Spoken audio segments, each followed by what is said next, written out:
When you start to lead a life of purpose, when you start to apply a principle of higher order and higher upward aim to your life, and you start to see the good results that inevitably follow, it's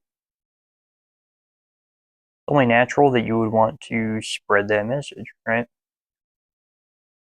If you're a good person, right, and you see the benefits of locking in, working hard, pursuing a dream or a passion or a goal, you will naturally want to share that with others, right?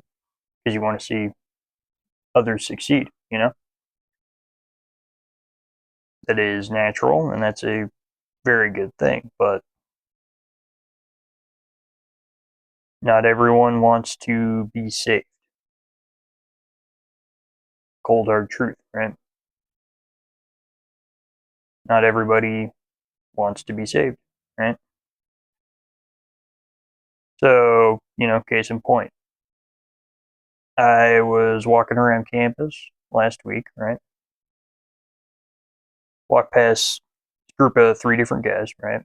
I didn't know them. I'd never really seen them around before, but I overheard their conversation, right? They were discussing things like Instagram models, feeds, lust, how sexual society is, because it's very sexual.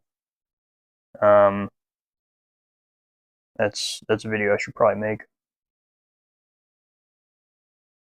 I'm definitely gonna make that video. Okay, but I you know just kind of walked past it. I was debating like, should I go over there, say something, and I was kind of undecided, but then I heard one of them say that, I can't control it, right? And I stopped dead in my tracks, turned on my heel, walked over to them, introduced myself, and we started to talk, right? That's very out of character for me. I'm not like, I don't want to say I'm antisocial. I'm definitely not. I can be very extroverted when I want to be, but it's very rare that I just go up to random people like that, especially when they're discussing, you know, things of that nature, right? That's a pretty awkward conversation to butt in on, right? But it was that line, I can't control it. And I was like, that's bullshit. Because like I'm living proof, right? That, this can be overcome to a degree. Okay. I've, I'm pretty confident saying that I've overcome my porn addiction. I'm coming up on about a year. But lust overall still has some measure of control over me, less than it used to. But over the past couple months, it's been sort of up and down, right? I'll like be, I'll beaten lust 90%, drops to 75, goes back up to 90. It's been a bit of a tug of war. I aim to change that actually. Because today I was like, I've been letting things slide. I've been slacking, right? But the point is that my life is proof that it is controllable, right? And the last thing that I wanted to see was another man fall prey to this sin and think, well, can't control it. Guess I'll just stop fighting it, right? And then it becomes his life. So I walked over and I introduced myself, right? And off rip, I noticed one very interesting thing. They weren't taking it seriously. Um, they were obviously very torn up about it, right? And like they were trying to hide it, trying to make the conversation a little more casual. But it was clear that he was eating them up inside. But they were making a lot of jokes, and I love jokes, right? I do, but I think I think for once they should treat it like adults, right? And recognize that this is a problem and that it has to be taken seriously, right? But I was like, okay, I will offer my services, right? We'll set up a group accountability chat, right? and hopefully I can lead these guys into a much better life, right? Because that's what I aim to do, right? I've been in contact with a lot of young guys, right? I've just been trying to help them out. A lot of young men today are struggling a lot, a lot. We sort of been, I don't want to say, I would say neglected by like society, by culture, right? We don't have good masculine role models anymore. You know, there's a very large cultural push to effeminize men, right? I'll be making a video on that, you best believe. But the biggest killer currently, I would say, is lust, right? And the fact that my, pornography addiction video has the views it does, I think I was right in saying is the biggest existential threat facing men right now, you know? But yeah, so I got their numbers, had a nice conversation with them, walked away feeling pretty darn good, right? That was about 2 weeks ago. So where are we now, right? I've received a grand total of 3 texts from them. I messaged each one individually, offered some resources, offered my support, then made a group chat, right? And I have not heard anything, right? Now, I don't say this to like bash them, right? I really don't. I'm not angry with them, right? That they refuse my incredible help. I struggle with this too. Okay, I am absolutely not perfect, And but I wanted to offer my help and my advice because I am further along in the journey of beating lust than most guys ever get, right? Like you're away from pornography, that is rare. I'll tell you right now, that is rare. And so, I wanted to offer my insight, but they clearly aren't taking it seriously, right?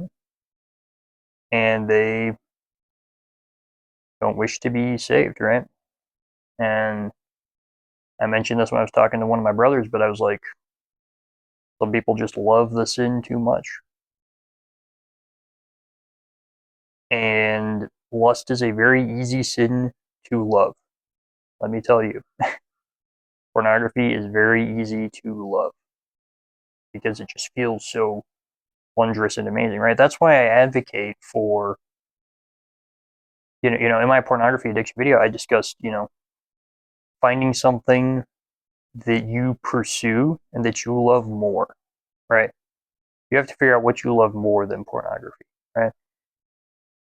For some people, right? It's enough to just be like, okay, this is wrong. I shouldn't be doing this. Yada yada yada, right? But the simple fact is that if you are in love with the sin, it's going to take a lot to get you out of that. like I hate to say it, but let's just be honest here, right? If you're a like young religious guy struggling with this, right? And you say that you love God, right? But you're still, looking at porn and stuff. And it's like, well, it's a lot easier to love the easily accessible, low hanging fruit, right? Than it is to love the ethereal, like, how do I say it, right? The ethereal notion of God in heaven, right? Because as humans, it's very natural to doubt those things, right? Because like God doesn't just like show himself, right? That's why faith is required, right? So it is significantly easier, right, to love something that creates a lot of dopamine. It's here, present, it's easy to get to, right? And then God seems, distant and hard to reach. He's not. He's absolutely not. But in that moment, sometimes just a love of the Almighty just doesn't seem to be enough, right? At least that's what happened to me, right? I've been man of the faith my whole life, right? and I still fell prey to this sin again and again. I still do. Again and again and again and again, right? So, that's why I advocated for finding something that you love more, right? I love my purpose so much that I understand that lust is going to destroy that, right? So I do what I can to fight it, right? We got a little off topic, but these guys clearly have not reached the breaking point yet. What do I mean by the breaking point? For me, I reached a point where I was so sick with myself and what I was doing that I just like snapped. I was like, I can't do this. I cannot keep doing this, right? And at that point, I, abhorred pornography, right? It was, there was no love left in me for it, right? No matter how good it made me feel, no love for it, right? These guys haven't hit that yet. I think they probably will someday when it, inevitably ruins their lives. But, as of now, they're still in love with it, right? And again, I don't say this to bash them or to, make it seem like I'm better, right? I may not be looking at pornography, but you best believe my brain's trying to find other ways to indulge in lust, right? And I don't always keep that at bay, right? In fact, today I hit another smaller breaking point today, right? And I was like, I've been getting complacent. I've been slacking. I gotta lock back in. I gotta start doing good. If anything, it just makes me sad. Because these seemed like good guys, right? Who just fell for the oldest trick in the book, right? But they have to be willing to fight it, And I actually even told them when I made the group chat, the message that I put, it's still unanswered, by the way. The message that I put was like, I am only willing to put in the same amount of effort that you guys do.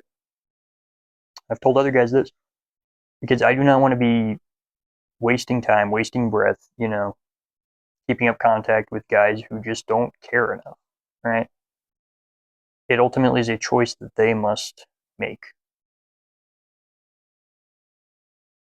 That's all it is, right? They gotta come to terms with it, and they gotta be like, okay, I'm ready to change things. And I wish them all the best. I no hate towards these guys, right? Absolutely none. But it's just sad, like it's just sad. I don't want this channel to be one of the low hanging fruit self improvement channels. There are plenty of those on YouTube, right? Things that just you watch and they make you feel good inside, and you're like, okay, I can do that. I'll do that. I'll start that tomorrow, right? Maybe do it for a week, or it's like you get hooked on the feeling of inspiration from watching those videos, but you never actually do anything with it, right? That's not what this channel is. You best believe this channel is for the most hardcore of individuals who are hell bent on fixing their lives and building their kingdoms. Okay, that's what this channel is for. And I got to lock back in myself. Okay, I was past week. I've been drifted. Okay, but today I'll locked back in. I've recorded 2 videos at this point, so back on the grind. But don't waste your time chasing people who just don't want to be saved, right? The Bible, excuse me, the Bible even has a verse about this. I don't remember exactly what it was. I think the Apostle Paul may have said it. It was like sometimes you have to give people up to the devil, right? You have to, you just got to stop trying to save them. You got to just let the sin ruin them, and that way they can see how bad it truly is, right? Just as what it is, right? And I hope, it never reaches the point with these guys, right, where it does ruin their lives. But based on some of the things they told me, there's a very good chance this will come back to bite them in a massive way. And I hope that they have the reflection and the inner monologue, right, to look at that and be like, that was my fault. Should have listened. Not even to me, but I should have, taken that opportunity, because that was an opportunity, not just for me, but for them, right? For me, it was an opportunity to step outside of my comfort zone, approach a group of random strangers, and minister to them more or less, right? Again, very out of character for me, and I was pretty nervous, but I was like, I think I should do this, right? And for them, it was an opportunity to finally get help, right? And thus far, they haven't taken it. For all I know, I might get a response after I post this video, right? In which case, you know, I'll, I guess provide an update maybe. Just be like, yeah, okay, I was wrong. But there are plenty of people who just want to wallow in their own filth, more or less, right? I used to be that guy. Boy, did I used to be that guy. So, yeah, maybe you're trying to help someone, right? And they just refuse to help themselves, right? Only so much you can do. Maybe give it up. And it may seem harsh, may seem cruel. You may not want to do it, but you may just have to be like, I'm done. I'm putting far more effort into improving your life than you are, right? Just not worth it. So, yeah, I haven't pestered these guys. I haven't sent them texts. I haven't done anything with this, right? Because, again, I'm only willing to put in the amount of effort that they do. Thus far, I haven't seen any effort. So, yeah, it's not always a bad thing to let people make mistakes, right? Anyway, I appreciate you guys. Um, appreciate the growth and the support. Looking forward to making more videos as time goes on. And yeah, see you in the next video.